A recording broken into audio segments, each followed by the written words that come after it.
Fish Venkat అంటే తెలియని తెలుగు ప్రేక్షకుడు ఉండడు. అతని డైలాగ్స్, విలక్షణమైన గొంతు అందరికీ గుర్తుండిపోతుంది. ముఖ్యంగా రౌడీ గుంపులో కామెడియన్గా బాగా ఫేమస్ అయ్యాడు ఫిష్ వెంకట్. గత కొన్ని రోజులుగా కిడ్నీ సమస్యలతో బాధపడుతున్నట్లుగా ఒక యూట్యూబ్ ఇంటర్వ్యూలో చెప్పాడు. పెద్ద పెద్ద హీరో సినిమాల్లో కామెడీ పండించే నటుడు ఫిష్ వెంకట్ పరిస్థితి ప్రస్తుతం దయనీయంగా ఉంది. ఎన్నో సినిమాల్లో నటించిన కిడ్నీలు పాడవడంతో వైద్యానికి డబ్బులు లేక గాంధీ హాస్పిటల్లో డయాలసిస్ చేయిస్తున్నట్లు ఓ ఇంటర్వ్యూలో చెప్పాడు. దీంతో ఫిల్మ్ ఇండస్ట్రీ నుంచి సపోర్ట్ దొరుకుతోంది. ఈ న్యూస్ తెలిసిన వాళ్ళందరూ వారికి తోచినంత సహాయం చేస్తున్నారు.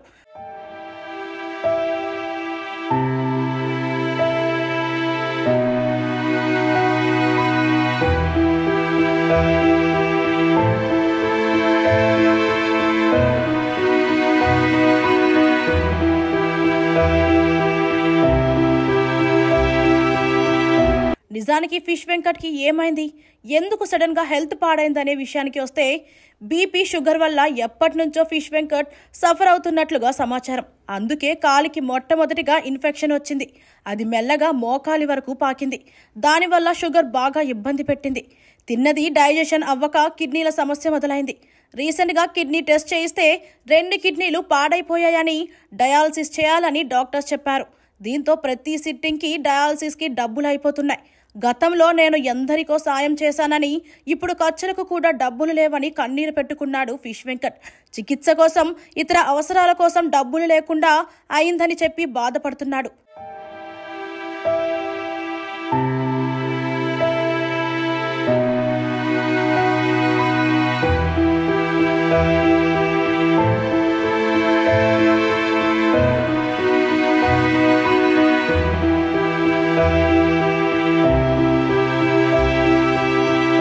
హైదరాబాద్ రామ్నగర్లో ఉంటున్న ఫిష్ వెంకట్ దీన స్థితిని తెలుసుకుని ఇండస్ట్రీకి చెందిన కొందరు సాయం చేసేందుకు ముందుకు వచ్చారు. ప్రస్తుతం ఫిష్ వెంకట్ మెరుగైన వైద్యం కోసం చందానగర్లోని PRK హాస్పిటల్లో వైద్యం కోసం వెళ్తున్నారు.